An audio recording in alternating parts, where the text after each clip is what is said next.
Hey there, and welcome to Ask Daniel number 20B, in which I'm hopeful we'll cover a lot of important topics and hope it'll be a really helpful episode to anybody tuning in. And before we get started, I want to say thanks for everyone that was wishing me a speedy recovery the last few days. Really means a lot. And yeah, I had a really bad cold, so we got a little behind here. But I think we'll cover a lot today, and I'm planning to do actually maybe more and maybe shorter episodes going forward. So we'll cover maybe like 4 or 5 questions today, and then a couple more tomorrow, and then maybe some more on Wednesday or Thursday, etc. So cool. And before we start, as always, nothing is specific medical advice to anyone, just general thoughts and advice that I hope will be helpful to anyone that's tuning in. And with that said, Alan, let's look at a question from Alan. I meant to answer this last week, so Alan, sorry for the delay. It was because I got sick. I couldn't answer this before, but anyway, here we are. So this is an email that came in six days ago. Hello, Daniel. My name is Alan.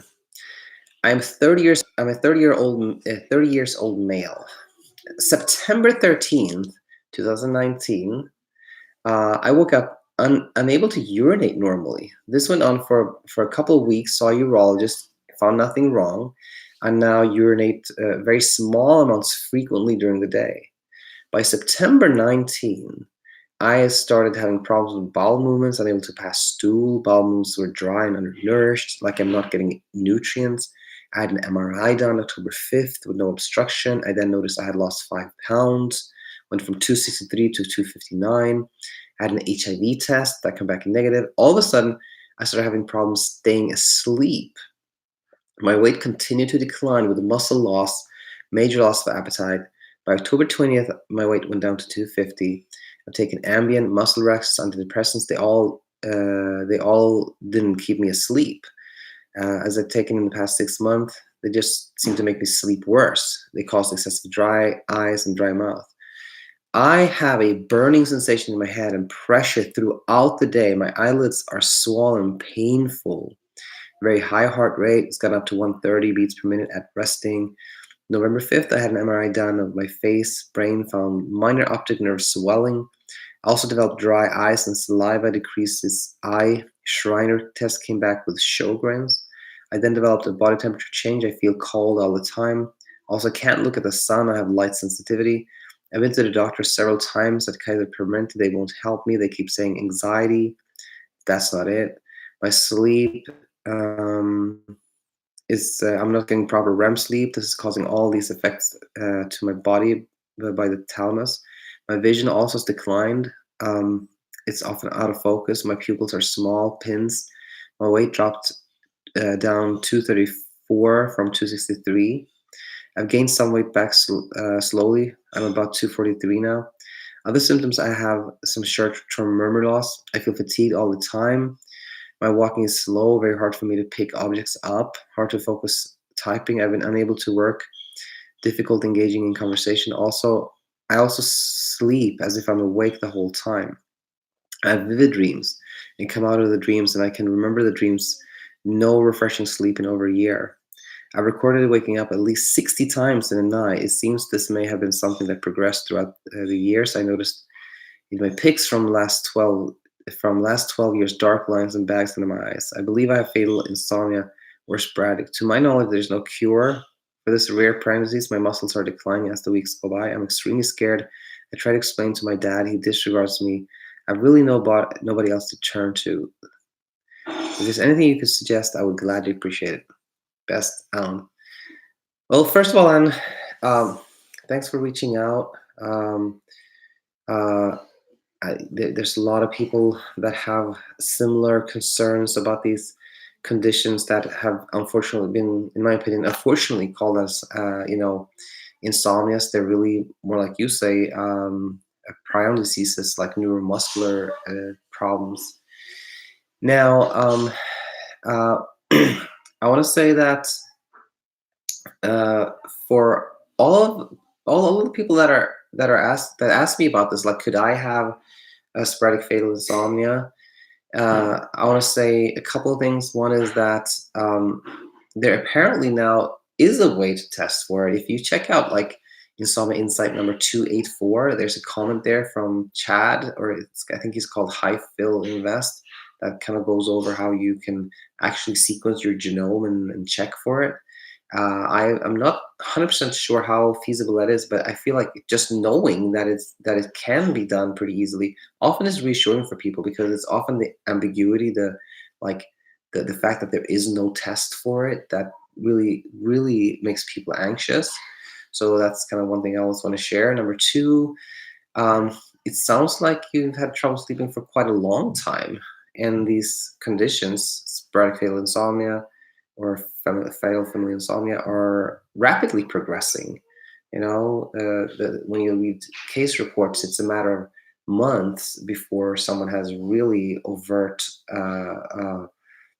neurological problems that not only they themselves notice, but that people around them notice as really a problem.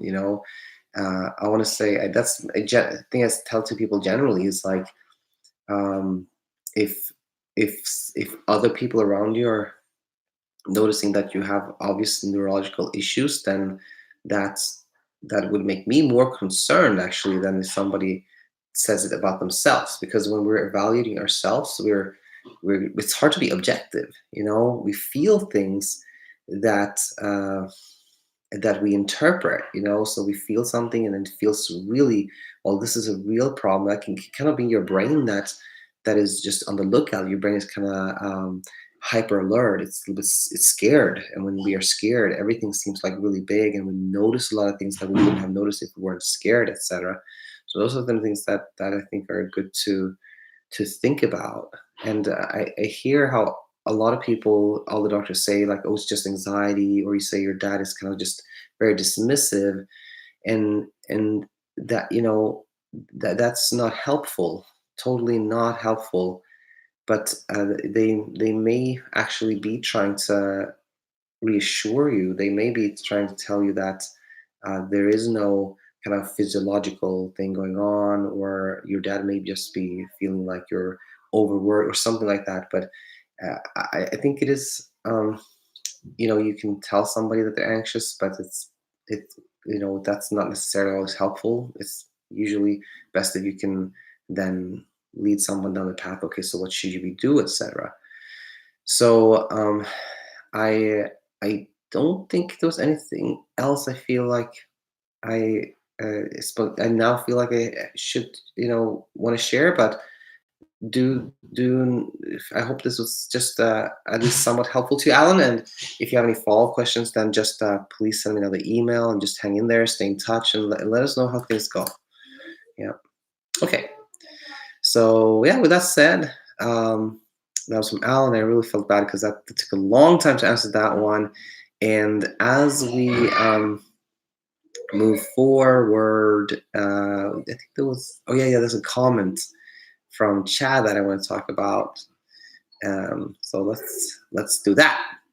Cool. So this is another one that's from quite a while ago. So this is a comment from, actually it's funny. This is from Highfield Invest, who I just told Alan to check out another comment from. But anyway, so Chad is actually his name. He wrote this the other day. It's a comment on Insomnia Insight number 297. Hi Dan, I would like to see an episode on what is normal for sleep. For instance, let's say 6.5 hours a night is great for me. For a bad night is 5 hours of sleep, but I have 2 or 3 a week. Is that normal? Or is it normal to have one bad night a week? I think this information would help people with insomnia coming from the perspective of a sleep MD. I think that would help with anxiety fears. Yeah, this is a really good question. So the question is kind of like, what is, if you have an ideal kind of amount of sleep that makes you feel great, what is, how is it normal to have a few nights per week where you don't sleep that well, or what is kind of like the normal span, if you will? So The way I want to answer that is this: that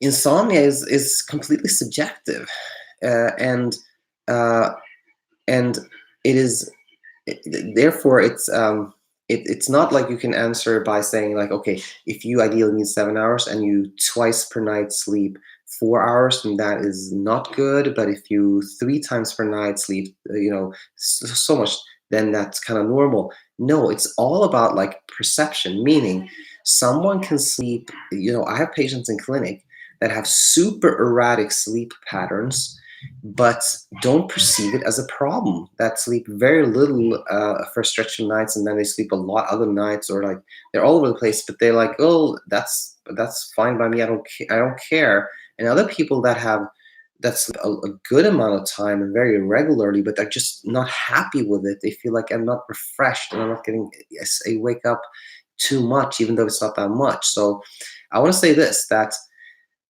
a person who sleeps really, really well, they do so because they don't pay that much attention to how much they sleep or how little they sleep. I think the ideal, the place you want to be at when you have trouble sleeping is there. You want to be at a place where, if you happen to sleep less on the night than how much you ideally do, then you don't react to it so much, you don't think of it as a problem. And the more you can do that, the less of those nights when you sleep little will you have.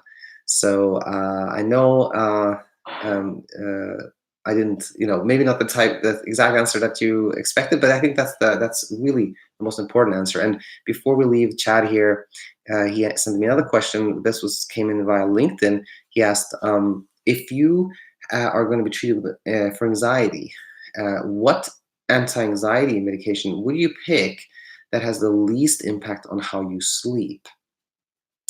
And I wanted to, when that question came in, my thinking was the following: that the person asking this question obviously has had some trouble with sleep, is concerned about their sleep, and they want an anti-anxiolytic, anti-anxiety medication that will cause the least impact on sleep. They want to make sure they preserve sleep, and that is the most important of the most important part of this question to me, is this is a person who wants to preserve sleep, protect sleep, and make sure they have enough sleep.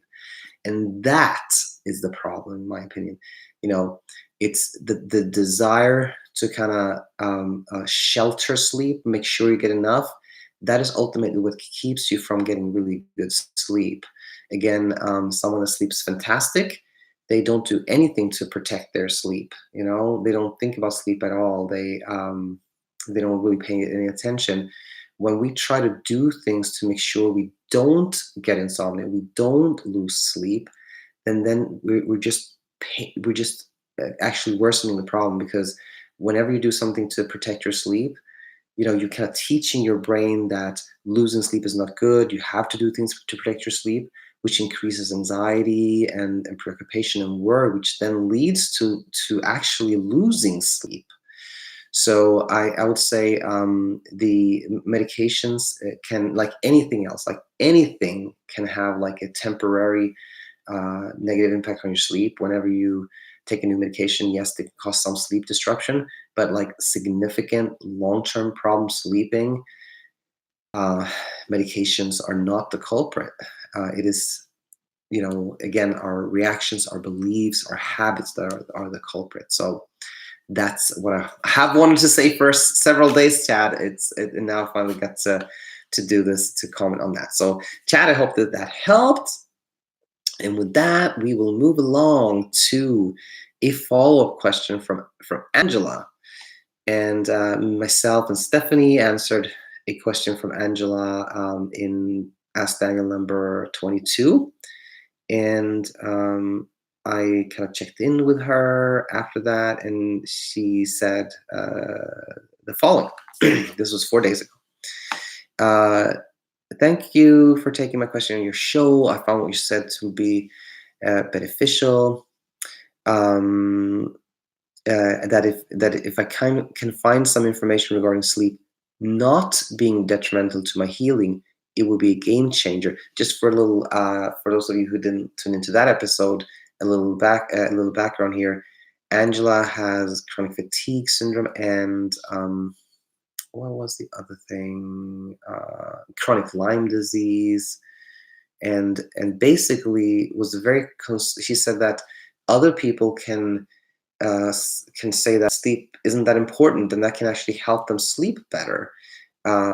But she felt like I can't do that because because if I don't sleep enough, it affects my wound healing. And then I said in that episode that maybe trying to find some evidence that that may not be the case could really help you. And that's why she's saying, yes, if I can find some information regarding sleep not being detrimental to my health healing, it would be a game changer. Unfortunately, every doctor, practitioner, and even healer has told me otherwise.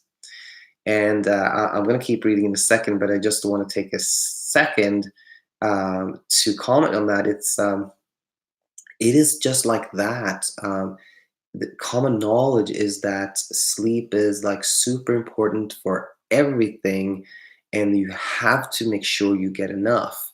And when people say this, people who are like a nurse practitioner or doctor or psychologist or counselor or coach or healer, I think it's well intended, but they don't understand what impact that has on someone that's already having trouble sleeping. It just like adds adds oil to the fire. And the reality is that short sleep or insomnia has never been proven to cause any health problems, including poor wound healing. Like, I challenge anyone to find a randomized study where they show that not getting enough sleep causes problems with healing. There is no evidence for that. So, yep, just wanted to take a second to comment on that. Now, let's keep reading here. I agree with you and your guests about beliefs. I know that I need to change my thought process all around sleep, and I'm working hard on that. I start therapy for emotional and CBTI support next week, which I'm looking forward to. I was really happy to hear that. It's having support always helps a lot. Now, here's the question. I've recently been told that a car accident I was in as a teenager may have affected my brain and contributed to my insomnia. Have you ever heard of physical trauma causing or affecting the ability to sleep? I'm going to look into going to sleep specialist / neurologist as well. So, question here: have you ever heard of physical trauma causing or affecting the ability to sleep? The answer is no, not at all. Not at all. It's a common question, a very important question. A lot of people are worried that something that happened when they were children is the reason they can't sleep now, and and that is very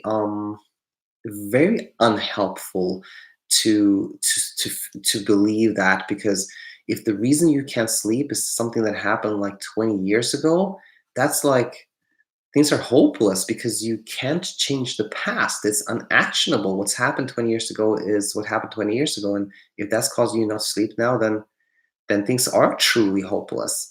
So I just kind of mentioned that because that's another one of those beliefs that are not good. But more importantly, no, the ability to sleep, the body's ability to produce and regulate sleep is unassailable, untouchable. It's very strong. It cannot be hurt by a head trauma. So so I hope that helped. Hope that helped, Angela. And so, yeah, with that said, I'm happy you're getting support, Angela. Hang in there, keep working, and stay in touch. Let us know how things go. Yep. Cool. So let's see. Anything else we're missing? No, I don't think so. Let's go ahead and answer another question here. This is from Sabrine, who I know has asked the question before. Can't remember which one, but doesn't matter. Let's read this. Hi, Daniel. I've been following you for a while and just wanted to say thank you for what you're doing anytime. I want to say thank you for sending a question. My insomnia started last July after a health scare, and my sleep has improved dramatically these last couple of weeks after watching your videos and understanding why insomnia occurs. That's amazing. Well done. It's easy to kind of hear information, but actually make changes, internalizing it, and etc. That's work, and you did that work. Well done. My sleep is still not great, but it's getting better, and I know now it will eventually normalize if I keep building my sleep confidence. 100%. Absolutely true. However, I feel the one thing standing between me and full sleep confidence is the fact that I take Trazodone before bed. This was prescribed to me around 4 months ago, along with clonazepam and melatonin, at my worst point, but I'm no longer taking these. I would like to wean off the Trazodone, but I'm afraid of a rebound insomnia and also not sure how to wean off it. I'm afraid that if I approach my sleep doctor, he will tell me to keep taking it. My usual doctor does support my decision to withdraw from Trazodone, however, so I will be under his guidance.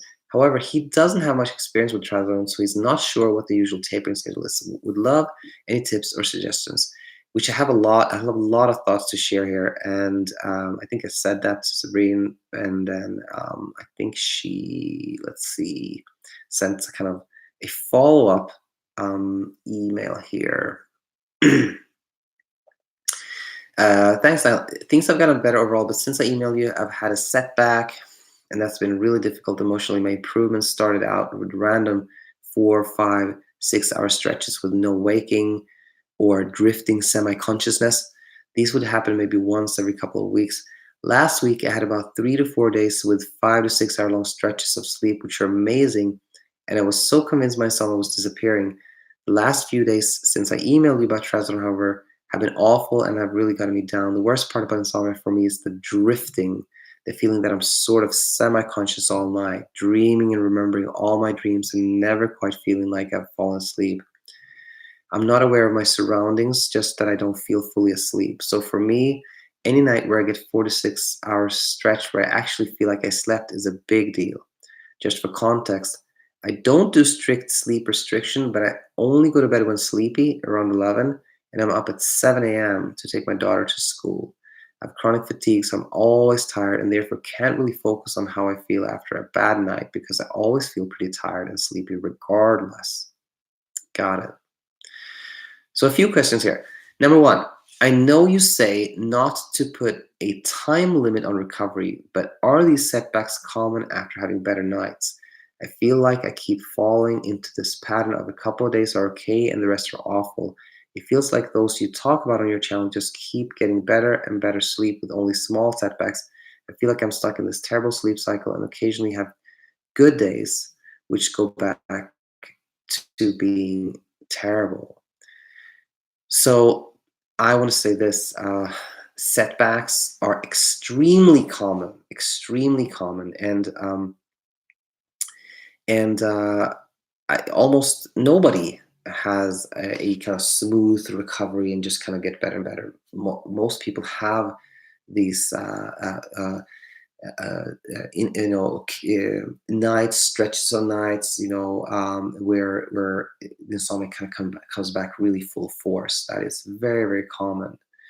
And I think the thing with setbacks is that they can definitely be an opportunity. There's this recent episode. If you look through the last 2-3 weeks, you'll see an episode called like 3 reasons a setback can become an opportunity or something to that effect. But when things are really difficult, when you have one of these setbacks, the main reason I will say that they can become actually something that catapults you forward is it's the following: that insomnia really is driven by the fear of losing sleep, trying to avoid sleeplessness, doing things to preserve sleep. That fear of losing sleep, it creates so much anxiety and preoccupation that ultimately just what you don't want to happen happens more, which is you lose more sleep. Now, if you're in such a stretch, a patch where you're sleeping very little, you have an amazing opportunity to teach your brain that loss of sleep is not that bad that it doesn't need to fear it that much. You can train your brain to fear sleeplessness less, and then you'll sleep much better. Particularly over the long run. So how do you do that? Well, I think the key things are to find kind of, I know for you this is challenging, but find the reserves deep within to try to have a good day after a night of sleeping very little. And in fact, we just spoke about this in the last episode where I had this guest. She said that's exactly the same thing I always talk about. Like, if you have a night where you slept almost nothing, that's the day to try to spoil yourself, go to get a mani-pedi, get a massage, enjoy some good food, do something that you really enjoy.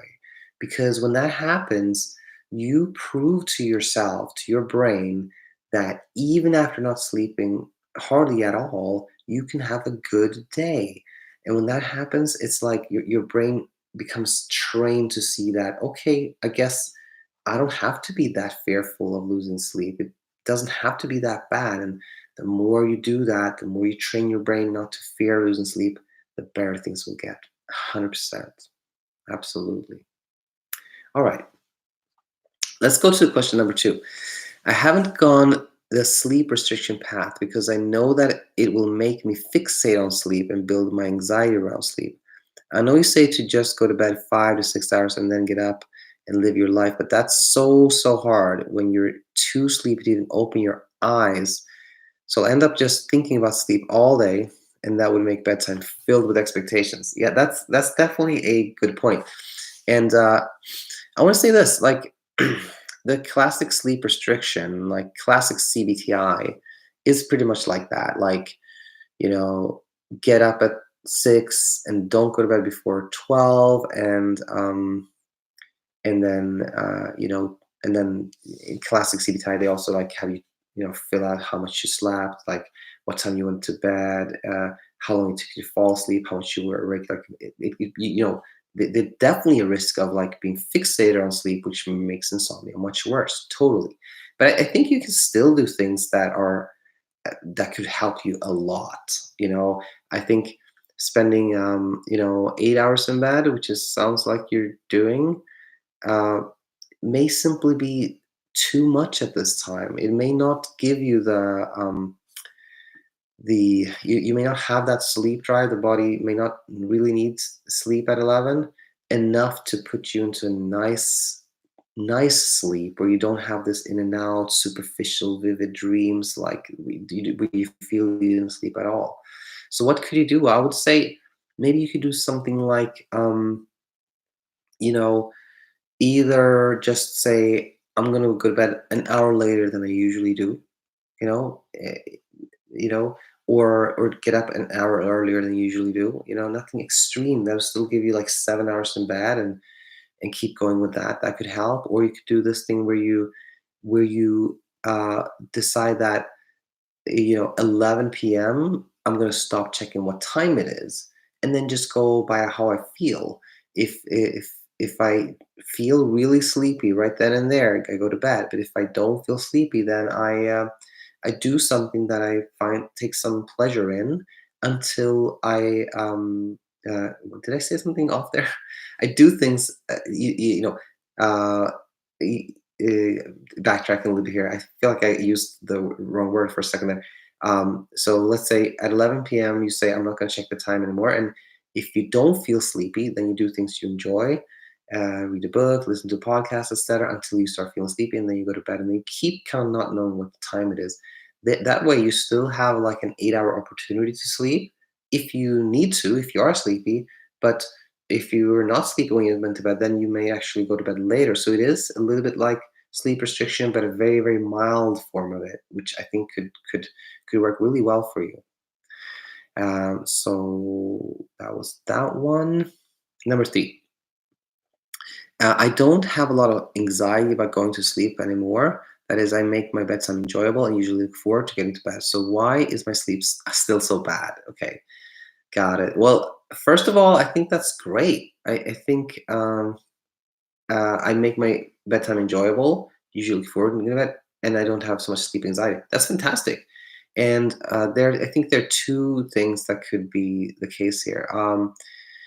Either it is so. Let's quickly talk about this gas and brake, which I think is really helpful. I often like to talk about, which is there's these two things that determine how well we sleep, and those are the gas, which is our body's like need for sleep, our sleep drive, and then it's the brake, which is like hyperarousal, like anxiety or stress or excitement or things like that, that can block our sleep drive. So our sleep drive is basically just the longer you stay awake, the more sleepy you become. That's like sleep drive. That's our gas in the system. And then we have the brake, which is like hyperarousal. Now, if someone is like getting very superficial, fragmented, poor quality sleep, it's one of the two things. Either there's not enough gas in the system, or there's too much brake. And it's when someone says I don't have much anxiety about going to sleep anymore, well, that means there's not so much of the brake, not at least not from sleep anxiety. So what could be happening? Well, maybe there's not enough gas. Maybe you need to try to spend a little less time in bed so you have more of that gas, and that sleep drive puts you to sleep and makes you stay in nice sleep. So maybe not enough gas could be a problem, or it could be a brake issue too. It could be that you're not overtly anxious, but you're still kind of preoccupied and worried. So it could still be both, I think. But again, um, people usually want to work on the brake system here, like become less anxious, which is harder to do than increase the gas. And when you increase the gas by spending a little less time in bed, then the gas kind of overrides the brake. And guess what happens then? When you start sleeping better, then you become even less anxious about sleep, and things get better and better. So okay, number 4. Should I hold off on trying to come off the trazodone for now? It is also helping with the depression that's happened after the insomnia started. I sent the previous email about trazodone when I was feeling more confident about my sleep. Although even saying this made me realize I'm using trazodone as a sleep aid effort, but I suppose I'm more concerned about the depression aspect. And I suppose you can't give me medical advice without seeing me in person. Yes, yeah. Nothing here is medical advice. I'm just sharing whatever I say here is applicable to anyone that is in a similar situation. So I want to say this, that getting to a place of good sleep using the techniques and insights that I always talk about here, I think it works well if somebody is taking a medication, or if somebody's not taking a medication, sleep medications or other one. Uh, the problem becomes when somebody is kind of spending a lot of time thinking about the medication. That can be a problem. So if somebody's taking, let's say, trazodone every night at 10 p.m., we're not questioning whether to take it or not. Just they just do it. Take it every night, every same time. Then there's no thinking about it. There's no like, should I take it? Should I not take it? Should I take half? What if it works? What if it doesn't work? Blah blah blah. As long as there's none of those thoughts aren't there, then there's really no problem. And again, if you're not taking medications either, then there's also no problem. The problem is if somebody's like trying to come off, but not fully committed to coming off, or like, that is much more of a problem than the medication in itself. So I think my thinking generally when somebody's asking me if they should come off medications or not is like, or what I do in clinic is I usually work with people until they have, until they sleep. Generally speaking, sleep pretty good, have pretty solid sleep, or have pretty solid sleep confidence on a medication. I know that's kind of like contradicts a lot of the things I'm saying, but let me rephrase it. We'll say I work with a patient until they sleep pretty good, um, even taking medication, and then come off of the medication. So I generally think that's the best thing to do. Although after I spoke with Stephanie, which was in the last episode, and we talked about some other thing, which is when a person should go back to their own bed. And I always thought that when they have more sleep confidence, then it's time to go to bed. And she said, she does it different. She said, no, I say it's better to do everything the way you're going to do it forever. So like, go to your partner's bed and then start working your sleep. And now I'm thinking maybe it's better to just if somebody's taking a sleep medication, maybe it's better to just stop it and just stop it from the beginning and just work uh, work without the medication, because if the client patient wants to come off medication. But anyway, I think what I usually do again is like not change the medication until sleep has been pretty predictable for a while, and then to come off it. And by the way, we didn't answer really the first question about coming off medication, because that was no longer maybe the primary question here. But and it's going to be the last thing I say tonight. I've spent a lot of time thinking about this lately, and I've seen a lot of patients that want to come off medications, and my insights on that has been that doing a long and slow taper, which often seems very reasonable, I feel now, because I've seen that fail so many times in my own clinic, I feel that just kind of draws out the anxiety, and it doesn't really help that final step of like completely coming off. If somebody is slowly tapered down, they're like building so much. It kind of hypes that final step so much that it causes a lot of anxiety. So I think a quick taper is better than a slow one, definitely. And the other thing is, there is no way to like taper off something so it becomes kind of like painless.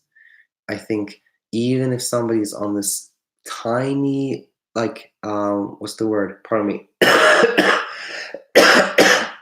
Tiny, like homeopathic dose of something, it's going from like 0.025 milligrams to 0. That is the biggest step. So it really doesn't matter if you taper it. And I think what's important is more that it is a decision, that it's like at some point, one has to decide that I've stopped taking this medication, because if you leave yourself even the slightest opportunity of going back on a medication, then you're always going to be like thinking about that. You're always going to be like, should I take it, or should I try another night? I've tried for a week now. Should I try for 10 days? When should I stop trying? Should I go back? Should I go half? And that process makes it like impossible to come off a medication. So yeah, those are some thoughts about that. So okay, thanks everyone for tuning in here, and thanks everyone for questions. As you can tell, I'm still a little low energy, still not completely recovered, but I will be very soon. And I will be back. I think we have I know, let's see here, Matt, Sabrine, no, Sabrine, we just, it was Matt, Holland, and Jay. I haven't forgot about you. I will answer you probably tomorrow, if not that Wednesday. Anybody else that has a question now, leave a comment or email me, Daniel@insomniainsight.co. And with that said, I will be back soon as mentioned. So take it easy, and hope to have you back soon. Yeah.